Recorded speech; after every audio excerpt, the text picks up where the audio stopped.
Bonjour, dans cette vidéo nous allons nous intéresser à un dernier type d'équation, des équations de la forme x au carré égale petit a où x est l'inconnu et petit a désigne un nombre. Alors la propriété est la suivante, cette équation a deux solutions si petit a est un nombre strictement positif et ces deux solutions sont racine carrée de a et moins racine carrée de a. Si petit a vaut 0, eh bien, on a donc à résoudre l'équation x au carré égale 0. Et là, on a une seule solution possible, et cette solution, c'est 0. Et si petit a est un nombre négatif, eh bien, l'équation n'a pas de solution, parce que le carré d'un nombre étant toujours positif, il ne peut pas être égal à un nombre négatif. Donc si on regarde l'application de cette propriété sur les trois petits exemples qui suivent, donc résoudre l'équation x au carré égale à 0, donc d'après la propriété, cette équation a une solution.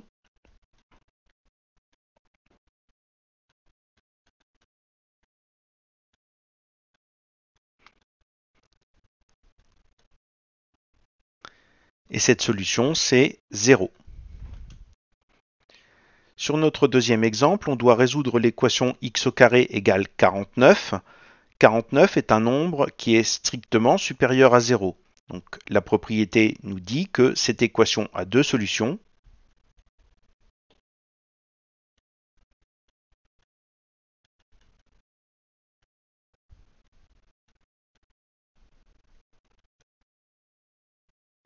Et ces deux solutions sont racine carrée de 49 et moins racine carrée de 49. Alors comme racine carrée de 49 tombe juste, c'est égal à 7, on peut donner cette précision, donc c'est-à-dire « 7 et moins 7 ». On voit bien que 7 au carré, ça fait bien 49, et moins 7 au carré, ben ça fait 49 aussi. Je rappelle que le carré d'un nombre est toujours positif. Troisième petit exemple, résoudre l'équation x au carré est égal à moins 9. Alors le carré d'un nombre ne peut pas être négatif, donc on ne peut pas trouver de valeur pour x pour avoir x au carré égale moins 9. Donc cette équation n'a pas de solution.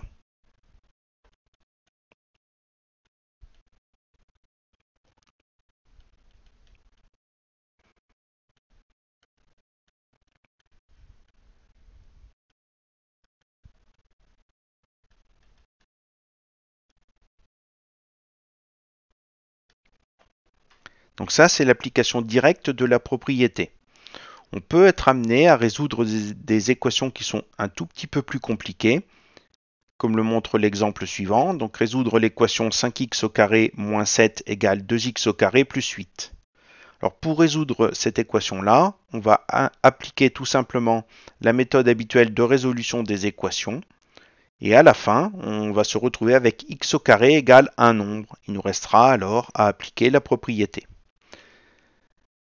Donc première question à se poser, y a-t-il des x à droite du égal? Oui, on a 2x au carré.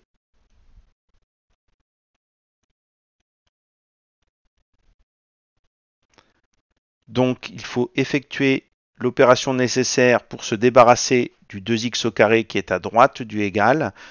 Donc on va faire moins 2x au carré.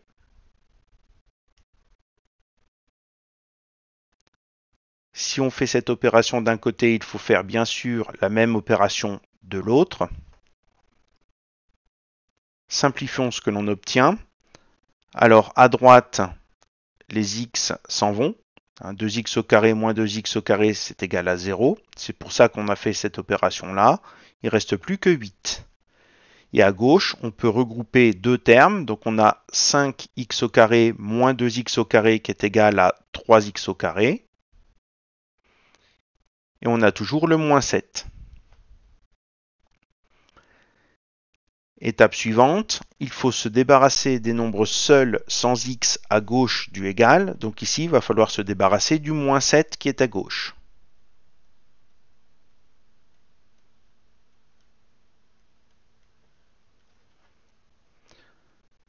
Pour neutraliser le moins 7, on va donc effectuer comme opération plus 7.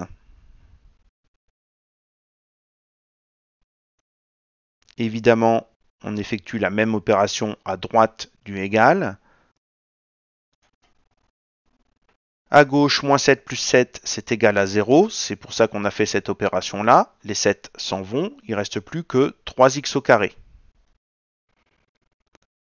Et à droite, 8 plus 7, c'est égal à 15.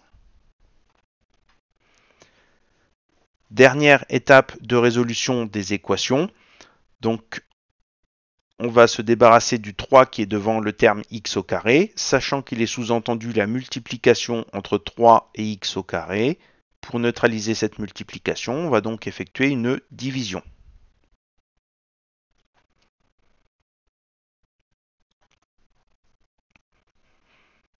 À gauche, les 3 s'en vont, c'est pour ça qu'on a fait cette opération-là, il ne reste plus que x au carré.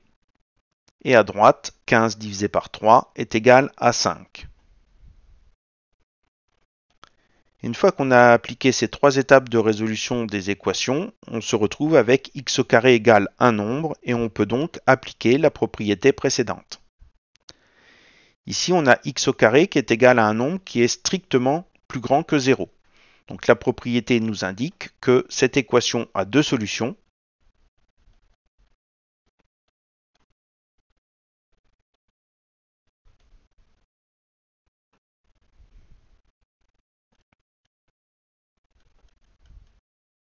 Et ces deux solutions sont racine carrée de 5 et moins racine carrée de 5.